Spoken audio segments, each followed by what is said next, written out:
कक्षा 9वीं की student finally आपका विषय हिंदी का त्रैमासिक परीक्षा 2024-25 पे लिख के आ चुके हैं। आप लोग बहुत से रिकमेंड रहे थे कि हिंदी विषय पे लाओ, फाइनली आपके यहाँ पे हिंदी विषय पे आ चुका। और साथ ही आपको बता दें, पेपर देने से पहले आपको इससे पेपर को पूरा आपको यहाँ पर याद करना है, ठीक है। और आप यहाँ 75 नंबर लाना चाहते हैं तो इस वीडियो को ध्यान से देखिएगा और पेपर देने से पहले इस पेपर को पूरा याद कर लीजिएगा, ठीक है। तो वीडियो को लाइक कर लीजिए और चैनल को सब्सक्राइब कर लीजिए, ठीक है। आपका समय यहाँ पर 3 घंटे रहेगा, पूरा अंक 75 अंक रहेगा। और आपके यहाँ पर निर्देश आते हैं सही प्रश्न करना अनिवार्य है। फिर आपका दूसरा निर्देश आता है प्रश्न क्रमांक 1 से 5 तक 30 वस्तुनिष्ठ प्रश्न, प्रत्येक उप प्रश्न पर 1 अंक निर्धारित है, ठीक है। फिर आपका यहाँ पर तीसरा निर्देश आता है चौथा, 5वां, 6वां। तो आप यहाँ पर निर्देश पढ़ सकते हैं। अब चलिए स्टूडेंट जो आपके यहाँ पर पेपर बोर्ड देख लेते हैं। तो आपको यहाँ पर थोड़ा जूम करके दिखाते हैं जिससे आप यहाँ पर अच्छी तरह देख पाएंगे। तो स्टूडेंट आप यहाँ पर देख लीजिए, आपके आते हैं सही विकल्प चुनकर लिखिए। आपके 6 नंबर के आते हैं तो आपको ध्यान से देखना और सुनना है, जिससे पूरे ऑब्जेक्ट है वो आपको यहीं पे याद कर लेने हैं। तो पहला आता प्रेम वर्गीय शाखा के प्रतिनिधि कवि हैं। तो आपका था कबीर, और बात आपका तुलसी, और साथ आपका सूरदास, और दाता जायसी। तो यहाँ प्रेम वर्गीय शाखा के प्रतिनिधि कवि हैं तो इसका करेक्ट आंसर आपका जायसी हो जाएगा। फिर आप यहाँ पर देख लीजिए, जो आपके यहाँ पर दिया गया रामचरितमानस है, ठीक है, महाकाव्य, और बात आपका खंडकाव्य, और साथ आपका मुक्तकाव्य, और दाता इनमें से कोई नहीं। तो यहाँ पर रामचरितमानस है तो इसका करेक्ट आंसर आपका आ हो जाएगा महाकाव्य, ठीक है। आपका जो रामचरितमानस है वो आपका महाकाव्य है। तो आपको यहाँ पर अच्छे से याद करते जाना है। फिर आपका आता है ईश्वर ने बैलों को क्या नहीं दिया, ठीक है, पैसा, और बात आपका मकान, और साथ आपका बाड़ी, और दाता इनमें से कोई नहीं। तो यहाँ पर ईश्वर ने बैलों को क्या नहीं दिया, इसका करेक्ट आंसर आपका बाड़ी हो जाएगा।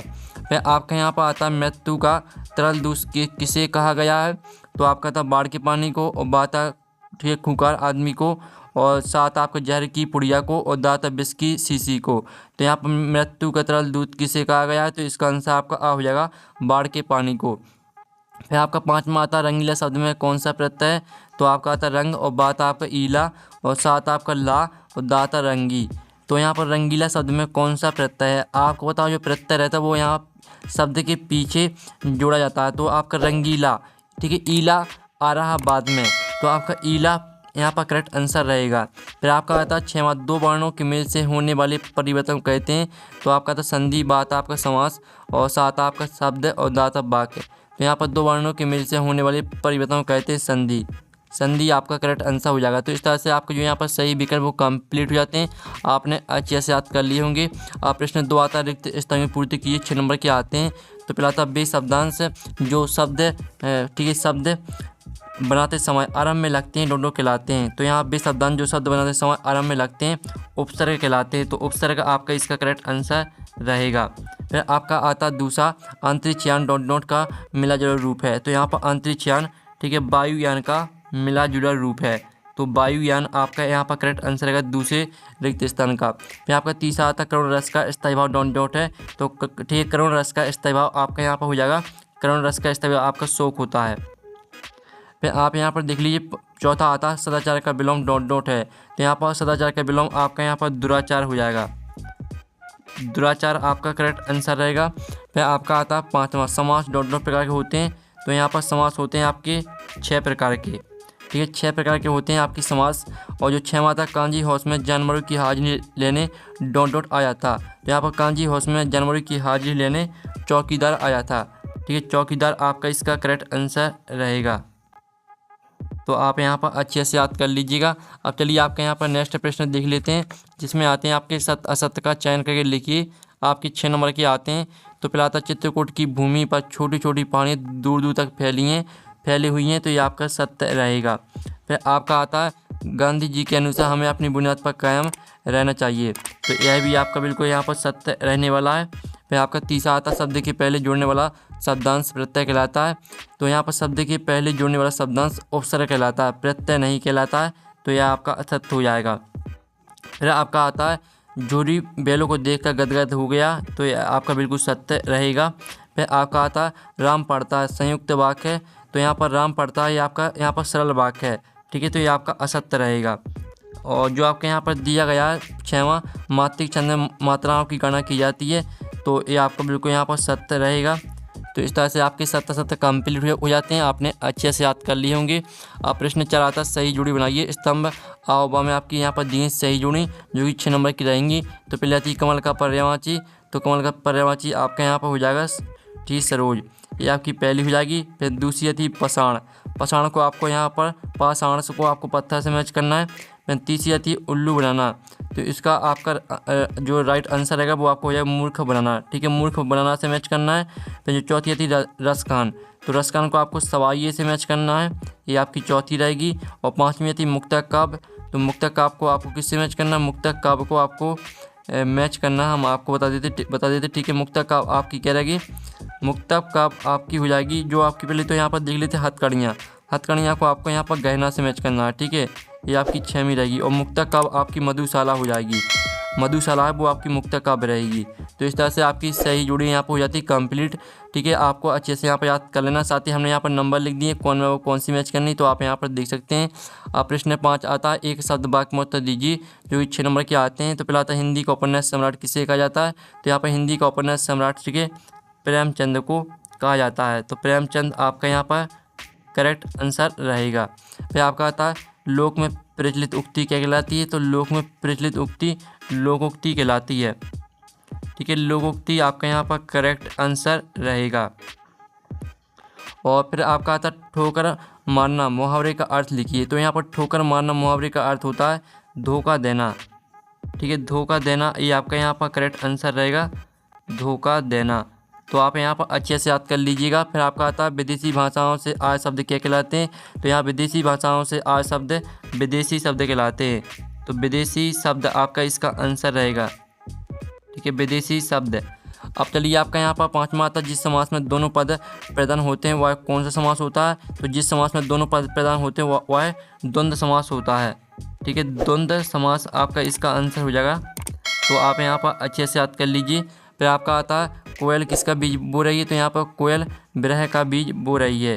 तो विरह आपका यहाँ पर करेक्ट आंसर रहेगा। तो इस तरह से आपके जो यहाँ पर एक साथ वाक्य में होता है वो कंप्लीट हो जाते हैं। तो फाइनली हमने पूरे ऑब्जेक्ट करा दिए हैं, आपने अच्छे से याद कर लिए होंगे। अब प्रश्न 6 आता अंतरिक्ष यात्री कौन होते हैं? और इसका अर्थ होता मासिक वेतन को पूर्णमासिक चांद क्यों कहा गया, लिखिए। तो स्टूडेंट जो आपके यहाँ पर दिया था अंतरिक्ष यात्री कौन होते हैं? तो इसका आंसर रहेगा अंतरिक्ष यात्री वे लोग होते हैं जो पृथ्वी से बाहर अंतरिक्ष में यात्रा करते हैं। अंतरिक्ष यात्री अंतरिक्ष यान में यात्रा करने वाले किसी व्यक्ति को कहा जा सकता है जिसमें नागरिक भी शामिल है। हालांकि पहले यह शब्द सिर्फ सैन्य प्रशिक्षित पेशेवरों के लिए इस्तेमाल किया जाता था। इस तरह से आपका 6वीं का आंसर रहेगा। तो पूरा आपको यहाँ पर याद कर लेना है। अब चलिए जो आपके यहाँ पर अथवा था मासिक वेतन पूर्णमासिक चांद क्यों कहा, लिखिए। तो इसका आंसर आपको खुद करना है। फिर आपका आता हथकड़ियों को गहना कहा गया है। और अथवा गांव को मरकट खुला क्यों कहा है? ठीक है, तो स्टूडेंट आप यहाँ पर देख लीजिए जो आपका प्रश्न दिया गया था। ठीक है, हथकड़ियों को गहना क्यों कहा गया है? तो जो इसका आंसर वो हम यहाँ पर देख लेते हैं।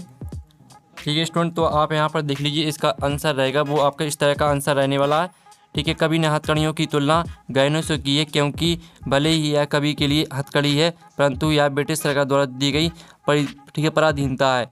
ठीक है, यह ब्रिटिश राज का प्रतीक है जो अंग्रेजों द्वारा पहचाना गया है। ठीक है, इस तरह से आपका आंसर रहेगा। तो पूरा आपको यहाँ पर याद कर लेना है। अब जो आपके यहाँ पर दिया गया, ठीक है, भक्ति काल को स्वर्ण युग क्यों कहा जाता है? फिर जो इसका अर्थ होता है छायावाद की 2 प्रमुख विशेषताएं लिखिए। तो स्टूडेंट जो आपका प्रश्न दिया है भक्ति काल को स्वर्ण युग क्यों कहा जाता है? तो इसका आंसर आप यहाँ पर देख लीजिए। इसका आंसर है भक्ति काल को हिंदी साहित्य का स्वर्ण युग कहा जाता है क्योंकि इस समय भक्ति और आध्यात्मिकता का अत्यंत महत्वपूर्ण योगदान हुआ था। ठीक है, इस तरह से आपका यहाँ पर आंसर रहेगा। तो पूरा आपको यहाँ पर याद कर लेना है। ठीक है, आप स्क्रीनशॉट ले सकते हैं, ये आपका यहाँ पर आंसर हो जाता है। फिर जो आपके यहाँ पर दिया गया इसका अथवा वाला, तो अथवा का आंसर आपको खुद करना है। फिर आपका आता है कबीरदास के शिल्प सौंदर्य की 2 विशेषताएं लिखिए। फिर जो इसका अथवा था सुमतानंद पंत के भाव सौंदर्य की 2 विशेषताएं लिखिए। तो स्टूडेंट आप यहाँ पर देख लीजिए, ये रही आपकी कबीरदास की शिल्प सौंदर्य की विशेषताएं। कबीर की भाषा अप्रोत्कृष्ट है, उन्होंने सहज सरल एवं सरस शैली में अपने उपदेश दिए हैं। कबीर के काव्य में उपमा रूपक उत्प्रेक्षा अलंकार की प्रचुरता है, दोहा चौपाई छंदों का अर्थ। ठीक है, इस तरह से आपकी यहाँ पर कबीर की जो विशेषताएं हो जाती हैं। ठीक है, तो हमने आपके यहाँ पर कबीरदास के शिल्प सौंदर्य की विशेषताएं करा दी हैं। जो इसका अथवा का आंसर आपको खुद करना है। फिर आपका आता निपात शब्द क्या लिखिए। और इसका अथवा था प्रत्येक की 2 पर्यायवाची लिखिए। घर, चंद्रमा, वृक्ष और समुद्र, इनके आपको पर्यायवाची शब्द लिखना है। तो स्टूडेंट जो आपके यहाँ पर दिया गया था निपात शब्द क्या लिखिए। तो इसका आंसर आप यहाँ पर देख लीजिए। ठीक है, निपात की परिभाषा किसी भी बात पर अतिरिक्त भार देने के लिए जिन शब्दों का प्रयोग किया जाता है उसे निपात कहते हैं। जैसे तक, मत, क्या, हाँ, भी, केवल। ठीक है। इस तरह से आपके उदाहरण दिए गए हैं, तो यहाँ से आपको उदाहरण भी याद कर लेना है, ठीक है। इस तरह से आपका आंसर हो जाता है। फिर स्टूडेंट आपका यहाँ पर आता है, ठीक है, 11वां क्वेश्चन, प्रेमचंद की दो रचनाएं लिखते हुए उनकी भाषा शैली की विशेषताएं लिखिए। तो जो इसका आंसर वो देख लेते हैं। तो स्टूडेंट आप यहाँ पर देख लीजिए, प्रेमचंद की आपकी दो रचना हो जाएंगी, गोदान और कर्मभूमि, ठीक है, आपकी दो रचना हो जाती हैं। और साथ ही इनकी भाषा आप यहाँ पर देख लीजिए, प्रेमचंद जी की रचनाओं की भाषा हिंदी खड़ी बोली है, आपकी भाषा सरल सहज बोधगम्य है, ठीक है, व्यवहारिक है। आपने अपनी रचनाओं में अवसरानुकूल उर्दू शब्दों का भी आकर्षक प्रयोग किया। इस तरह से आपको छठा सर्वत्र दिखाई पड़ती है, यहाँ तक पूरी आपको भाषा याद कर लेनी है। और इनकी शैली भी आप यहाँ पर देख लीजिए, आपकी शैली यहाँ पर दी गई है, ये भाषा है आपकी, और साथ ही आपकी रचनाएं यहाँ पर दी गई हैं, तो आपको इनको याद कर लेना है। और साथ ही जो आपके यहाँ पर इसका अथवा वाला प्रश्न है वो देख लेते हैं। तो अथवा वाला प्रश्न आपका आता है, महादेवी वर्मा की दो रचना लिखती हुई उनकी भाषा शैली की विशेषताएं लिखी। तो इसका आंसर आपको खुद करना है। फिर आपका आता है, छोटी बच्ची को बैलों के प्रति प्रेम क्यों उमड़ आया, ठीक है। तो आप यहाँ पर देख लीजिए, इसका जो आंसर रहेगा वो रहेगा, लड़की की माँ मर चुकी थी, सौतेली माँ उसे मारती रहती थी, इसलिए बैलों से उस छोटी बच्ची की आत्मीयता हो गई थी। लड़की तथा दोनों बैल भी प्यार के भूखे थे और एक दूसरे के कष्ट समझ सकते थे। इस तरह से आपका इसका आंसर रहने वाला, तो याद कर लेना है। फिर जो आपके यहाँ पर दिया गया था, कांजी हाउस में कैद पक्षियों की हाजिरी क्यों ली जाती थी, तो इसका आंसर आपको खुद करना है। फिर आपका आता है, रस किसे कहते हैं, रस के अंगों के नाम लिखिए। तो आप यहाँ पर देख लीजिए, ये रही आपके यहाँ पर रस की परिभाषा, ठीक है। आप यहाँ पर देख लीजिए, काव्य, उपन्यास, कहानी, नाटक आदि को पढ़ने से आनंद की ओर होती है, उसे रस कहते हैं, ठीक है। आपकी रस की परिभाषा हो जाती है। रस के आपके 4 अंग होते हैं, स्थायी भाव, अनुभाव, संचारी भाव और विभाव, ठीक है। आपके रस के यहाँ पर 4 अंग होते हैं और ये आपकी रस की परिभाषा, ठीक है। तो इस तरह से आपको इसको पूरे यहाँ पर याद कर लेना। आप एक साथ यहाँ पर देख लीजिए। अब चलिए आपके यहाँ पर आता है, कहानी उपन्यास में 2 अंतर लिखिए, इसका अथवा का। फिर आपका चंद्रमा आता है, निम्न का समास विग्रह करके समास का नाम लिखिए, रात दिन चौराहा, इनका आपको, ठीक है, समास विग्रह करना। और जो अथवा आता है, तत्सम शब्द क्या होते हैं, उदाहरण से लिखिए। तो हम अथवा का आंसर देख लेते हैं। तो आप यहाँ पर देख लीजिए, जो शब्द संस्कृत से हिंदी में बिना परिवर्तन किए अपना लिए जाते हैं उन्हें तत्सम शब्द कहते हैं, जैसे भानु, कर्म, अग्नि, हस्त, ज्ञान आदि, ठीक है। इस तरह से आपका 14वीं का अथवा का आंसर रहेगा। तो इसको आपको यहाँ पर अच्छे से यहाँ पर याद कर लेना है, और ठीक है। और वीडियो को लाइक जरूर कर लीजिए, हम इतनी अपनी आपके लिए मेहनत कर रहे हैं। अब चलिए आपका 15वां यहाँ पर आता, मुहावरे एवं लोकोक्तियों में अंतर लिखिए। तो मुहावरे और लोकोक्ति में अंतर हम यहाँ पर देख लेते हैं। तो आप यहाँ पर देख लीजिए, ये आपका मुहावरे और लोकोक्ति में अंतर, ठीक है। मुहावरा मूलतः एक वाक्यांश है, उसमें स्वतंत्र वाक्य बनने की क्षमता नहीं होती, वह प्रयुक्त वाक्य का ही अंग बन जाता है। और लोकोक्ति का प्रयोग अधिकतर स्वतंत्र वाक्य के रूप में ही होता है। मुहावरे में काल, वचन और पुरुष के अनुरूप परिवर्तन हो जाता है और लोकोक्ति का स्वरूप अपरिवर्तित रहता है। इस तरह से आपको दोनों पॉइंटों को याद कर लेना है, और तीसरा पॉइंट भी याद कर सकते हैं आपको करना चाहते हैं तो। अब चलिए आपका जो यहाँ पे इसका अथवा आता, उपसर्ग किसे कहते हैं, प्रति उपसर्ग का प्रयोग करते हुए 2 शब्द बनाकर लिखिए। तो इसका आंसर आपको खुद करना है। फिर आपका आता है, संधि और समास में अंतर लिखिए, ठीक है। और जो इसका आपका अथवा आता है, निम्नलिखित मुहावरों का अर्थ लिखकर वाक्य में प्रयोग कीजिए। 9 2 11 होना, आँख का तारा, तो इनका आपको यहाँ पर अर्थ लिखकर वाक्य में प्रयोग करना है। तो इनका आंसर आप खुद कर सकते हैं, क्योंकि ठीक है, जो आपका यहाँ पर दिया 9 2 11 होना, इसका अर्थ होता है, ठीक है, भाग जाना। और आँख का तारा का अर्थ होता है, ठीक है, बहुत दिनों बाद दिखाई देना। तो हमने आपको अर्थ बता दिया, आप वाक्य में प्रयोग आप खुद कर सकते हैं। फिर आपका आता है, महाकाव्य खंड का में कोई 2 अंतर लिखिए। तो 17वें प्रश्न का आंसर आप यहाँ पर देख लीजिए, ये रहा, ठीक है। आपका पहला पॉइंट रहेगा, रामचरितमानस पद्मावत, ये आपका हो जाएगा उदाहरण।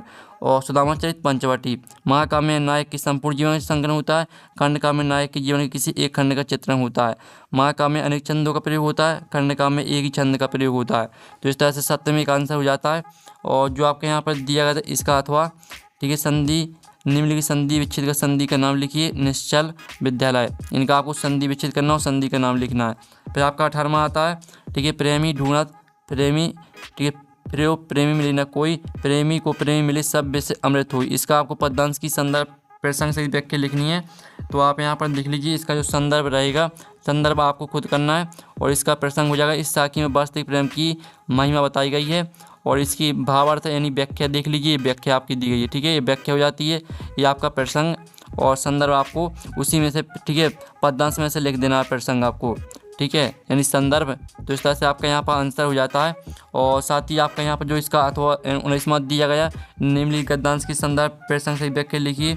जो आपका दिया गया जानवर में गधा सबसे ज़्यादा बुद्धिमान समझा जाता है। इसका आंसर हम यहाँ पर देख लेते हैं। तो आप यहाँ पर देख लीजिए, ये आपका संदर्भ और प्रसंग, ठीक है, संदर्भ और प्रसंग दोनों आपका इसी में दिया गया है। यह गद्यांश मुंशी प्रेमचंद द्वारा लिखी गई कहानी दो बहनों की कथा से लिया गया है, ठीक है। इस तरह से पूरा आपको यहाँ पर संदर्भ प्रसंग इसी में दिया गया है और व्याख्या आप यहाँ पर देख लीजिए, आपकी व्याख्या दी गई है, ठीक है। इस तरह से आपको पूरी व्याख्या याद कर लेनी है और संदर्भ प्रसंग आपको इसको याद कर लेना है। अब चलिए आपके यहाँ पर जो दिया गया छोटा परिवार सुखी परिवार विषय पे एक अनुच्छेद लिखिए, इसका अथवा देख लीजिए। फिर आपका यहाँ पर आता है 21वां प्रश्न, जो कि आपका गद्यांश से दिया गया। तो इस गद्यांश के 3 प्रश्न आते हैं, इन तीनों प्रश्न का आंसर आपको इसी गद्यांश से मिल जाएंगे। जो आपके यहाँ पर दिया उपरोक्त गद्यांश का उचित शीर्षक दीजिए। तो इसको आपको ध्यान से पढ़ना है। मनुष्य एक सामाजिक प्राणी है, तो इसमें मनुष्य के बारे में बताया गया, तो आपको मनुष्य इसका शीर्षक हो जाएगा, ठीक है। फिर आपका था मित्र किस किस स्तनों को करता है। तो आप यहाँ पर देख लीजिए, मित्र ऐसा सका गुरु और माता जो सबके स्तनों को पूर्ण करता है। तो इस तरह से आपका दूसरे का आंसर रहेगा, ये आपका यहाँ पर दूसरे का आंसर रहेगा, ठीक है।